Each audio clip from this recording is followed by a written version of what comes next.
O crack foi a pior fase da minha vida. Quando eu conheci o crack, foi tudo por água abaixo, né?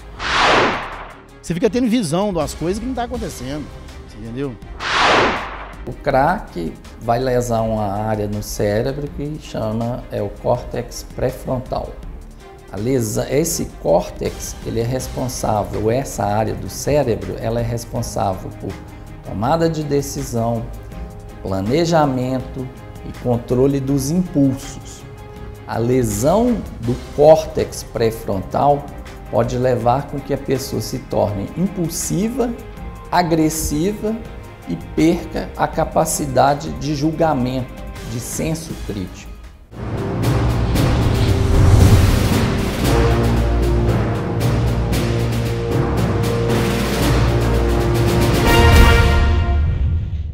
Pedra, migalha, cascalho, dadinho, diferentes nomes para um produto que chegou há 2 décadas e assusta o mundo.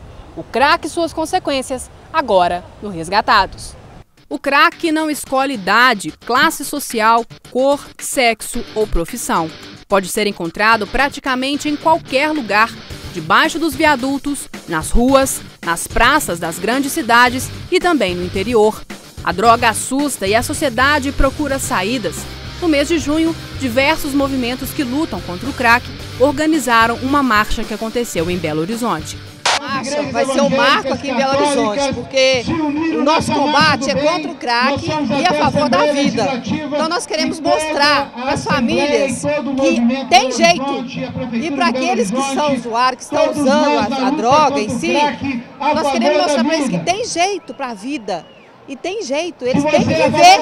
Então nós estamos aqui para mostrar isso. Nós somos contra o crack e a favor da vida. Então nós estamos mostrando isso, é a vida. Então nós queremos comemorar hoje, a partir de hoje, é a vida desses usuários que estão aí morrendo nas drogas, as famílias que estão precisando de ajuda, as mães de Minas contra o crack. Nós estamos aí para isso, para mostrar que existe vida. É uma pandemia. Nós sabemos que o crack hoje já chegou à zona rural, por exemplo. O crack já chegou na terceira idade. Temos regiões em Minas Gerais onde ainda não chegou a água, não chegou o saneamento básico, mas o crack já está lá. O crack pegou as nossas crianças, 8, 9, 10 anos. Nós estamos lutando contra um grande gigante que depende do envolvimento de todos. E eu quero crer que a Assembleia de Minas pode dar a sua contribuição nesse processo, sendo parceira com outras instituições nesse processo. Paralelo à marcha, a Assembleia Legislativa de Minas Gerais e movimentos que prestam assistência a dependentes químicos promoveram um debate sobre o crack. É uma questão de saúde, é uma questão social, ela tem todo um abrangente. Agora, eu dou marcos para isto. Por exemplo, a gente dobra a penalidade para o traficante. A gente cria a figura do mula, que não existe, que está preso, na verdade, não é traficantes, são pessoas que pegou 50 pedras para vender 30 e usar 20, e ele usou todo, ele não presta conta ao traficante, por isso que está preso. É uma figura nova, real. Nós, por exemplo, buscamos fonte de financiamento, ampliando aqueles 5% que as instituições como de cultura, como de esporte, como criança e adolescente, pode captar do imposto de renda. Nós colocamos a categoria também da dependência química. Nós colocamos também garantindo a internação involuntária e acabamos com o compulsório. Entendemos que quem deve dar um laudo para acolher um dependente químico deve ser um médico e não um juiz. Durante os debates, os participantes discutiram a Lei 7.663, que estabelece marcos regulatórios para uma política sobre drogas no Brasil. O deputado Gilvaldo Carimbão é o relator do processo. Nós temos 10 propostas concretas dentro do sistema, além de mudar todo o sistema. Por exemplo, obriga os municípios a criar Conselho Municipal sobre Drogas. E a eleição será num dia único no Brasil. Então é toda uma mudança de concepção desse processo sobre drogas no Brasil. O crack surgiu nos anos 80 como alternativa ao vício em cocaína, considerado coisa de rico por ser muito cara. Feito a partir da mistura da cocaína dissolvida em água e bicarbonato de sódio, o crack age sobre o sistema nervoso central, liberando muita dopamina, o que produz grande sensação de prazer. E o crack, já é uma substância que é estimulante do cérebro. Ela é a cocaína na sua forma fumada. Na realidade é porque a pessoa usa o crack, o efeito dele no organismo é rápido. E toda droga que tem um efeito rápido, o poder dela de causar o vício ou a dependência é enorme. O que acontece? O crack demora de 5 a 10 segundos para atingir o cérebro, para produzir os efeitos que a pessoa busca, que são os efeitos euforizantes, né, os efeitos que a pessoa fica exaltada. E quando esse efeito ele dura apenas 5 minutos. Então, passado o efeito, a pessoa sente de novo necessidade de buscar essa sensação que o crack dá. Ele vai ocasionar um excesso da produção de dopamina, que é um neurotransmissor relacionado com a memória, a motivação, com o aprendizado. O excesso dessa substância dopamina no cérebro faz com que a pessoa entre num quadro de agitação, exaltação, alegria, que é a euforia intensa. E a persistir nisso aí, ela pode se envolver com situações de risco, inclusive, porque ela perde a capacidade de crítica. De acordo com pesquisa da Federação Nacional dos Municípios, o crack está presente em 98% das cidades brasileiras. Em Minas Gerais, ele está em 75% dos municípios. Em Belo Horizonte, estima-se que 5% da população, cerca de 144 mil pessoas, sejam viciadas em crack. Mas o número pode ser ainda maior. No levantamento do terceiro setor, nós estamos avaliando esses dados, aprofundando essa discussão. De fato, uma camada muito significativa da população, cerca de 10% nos levantamentos nacionais, tem problemas relacionados ao uso do álcool e outras drogas. Esses problemas não necessariamente são problemas agudos, problemas mais complexos, mas em certa medida todos precisam de alguma ação de prevenção e de acolhimento. Quando apareceu, o crack era consumido principalmente por pessoas de baixa renda. Hoje é usado por todas as classes sociais. No perfil dos usuários, os desempregados são maioria. Representam 61% dos viciados. 10% têm trabalho ocasional, 23% possuem trabalho fixo, 3% são estudantes, 2% donas de casa e 1% aposentados. Crack é uma droga diferente das outras, comparativamente à maconha, a mesma cocaína em pó, o êxtase. O crack tem um poder de gerar dependência química muito superior a essas outras drogas ilícitas que são comercializadas no Brasil. Isso gera uma situação muito dramática na saúde pública, por exemplo.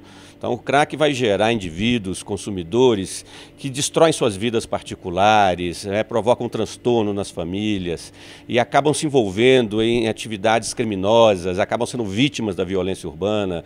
É por isso que a gente pode dizer que o crack é uma droga diferente e que provoca impactos muito claros, muito decisivos na saúde pública e na segurança pública. Ou seja, a entrada do crack no tráfico de drogas do Brasil, do meu ponto de vista, marcou uma nova era, um novo tempo da violência urbana no país. 6 vezes mais potente que a cocaína, o crack produz sensação de poder, excitação, euforia, mas também traz insônia, perda do apetite, tremedeira, vista borrada, taquicardia, sentimento de perseguição. O crack vai lesar uma área no cérebro que chama o córtex pré-frontal. Esse córtex, ele é responsável, essa área do cérebro, ela é responsável por tomada de decisão, planejamento e controle dos impulsos. A lesão do córtex pré-frontal pode levar com que a pessoa se torne impulsiva, agressiva e perca a capacidade de julgamento, de senso crítico. Durante muitos anos, Paulo Roberto vendeu drogas. Fiquei em São Paulo várias vezes, fui lá, ainda colocava até minha família em risco, minha filha que era pequena, ia comigo dentro do ônibus, e a minha esposa, em tempo de colocar eles atrás das grades, uma coisa que não sentia nada a ver. Foi uma atividade que começou assim, quase sem ele perceber. Eu fui esse mundo que veio a acontecer na minha vida, esse caminho que foi traçado da minha vida.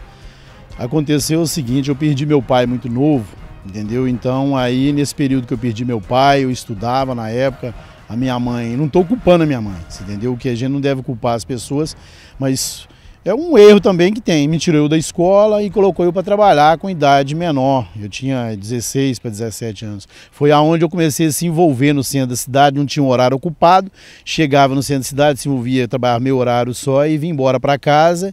Foi onde eu comecei a se envolver, conhecendo, primeiro foi droga, guardando droga comecei guardando droga para traficante. Uma vez eu estava num bar à noite, foi onde eu usei droga pela primeira vez. O seguinte, eu estava num bar à noite e os rapazes, tinham uns caras jogando sinuca lá e os homens pintou. Cheguei na porta e falei com um cara desse jeito assim, ó, os homens vêm descendo ali. Ele pegou, o que ele fez? Ele tirou um pacote que estava dentro do bolso dele, numa jaqueta de couro, colocou atrás de um congelador. Aí a partir desse dia ele falou comigo, assim, moleque, quando você estiver perto do bar que eu tiver, me deu uma porção, chamou para fumar, eu fiquei com medo de fumar com eles, mas me deu. Eu usei em casa e experimentei. Dali para aqui, eu comecei a experimentar, onde comecei a se envolver com eles e tal, e, você entendeu? E fui se envolvendo, guardando, de vez em quando guardava para eles revólver, guardava para eles droga. E ali, quando você se assusta, você está envolvido, já era, já está no meio, já está contaminado. Foi onde eu comecei a se envolver no traque, passei foi a vender, não só a fumar. Eu vendia e fumava. Quem vende não usa. Paulo não respeitou a regra básica do tráfico. Conheci uma vez em São Paulo, um rapaz me deu e tal, inclusive ele me deu um pedacinho só, que era um negócio branquinho, que era, hoje é mais escuro, era igualzinho uma nata. Eu usei aquilo ali, a droga que foi ali que a primeira vez que eu entrei foi ali, entendeu? E o pessoal que vendia droga para mim lá, que era uma senhora de idade, que era na cidade de São Paulo, então eles mesmo falavam comigo, ó, nunca usa, no que o cara que vende não pode usar, me dava bons conselhos, ele vendia para mim, dava bons conselhos para mim não usar, falava que era para mim nunca usar droga. Infelizmente teve um dia que você vai experimentar, não adianta. Porque como é que quem fuma maconha cheira cocaína e fuma... É difícil um que fuma maconha falar que não cheira cocaína, que nunca experimentou um crack, é difícil. Comecei usando com pouca quantidade, foi até se tornando a muito. Que às vezes eu fui parar 2 vezes, uma vez parei no hospital, passei mal, quase sentindo tipo uma falta de ar, não sabia o que era. Aí pela segunda vez, quando eu fui internado de novo, que eu passei mal de novo, fiquei sabendo que era princípio de overdose. Quase que a minha vida foi, quase que eu morri por causa dessa maldição, dessa droga, que hoje está se tornando, no nosso país, está sendo uma epidemia, que está sendo uma maldição. Os especialistas dizem que o crack não é uma droga, é uma arma química. Tamanho é o estrago provocado.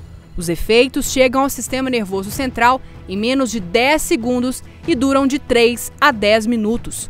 O prazer é proporcional à devastação provocada pela droga. Lesões cerebrais irreversíveis, aumento do risco de acidentes vasculares cerebrais e infarto agudo no miocárdio. É um estimulante do cérebro, do sistema nervoso central. Normalmente a gente até tem que, na realidade, a pessoa que usa drogas é como ela estivesse fazendo um suicídio, a prestação.